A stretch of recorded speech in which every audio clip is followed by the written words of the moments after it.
देशसेवा आणि समाजसेवा यांचा अनोखा संगम करत गौरव करत ज्येष्ठ समाजसेवक अण्णा हजारे यांना भारतीय सैन्य दलाकडून भीम रणगाडा भेट दिला गेलाय।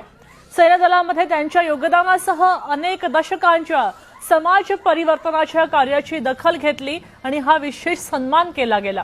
रणगाडा राळेगण सिद्धीमध्ये दाखल झाला आणि त्यानंतर ग्रामस्थांनी त्याचं जल्लोषात स्वागत केलं। यावेळी अण्णा हजारे भावुक झाल्याचं पाहायला मिळालं। भारतीय सैन्य दलामध्ये चालक म्हणून सेवा बजावल्यानंतर अण्णांनी राळेगण सिद्धीचा कायापालट घडवून आणला।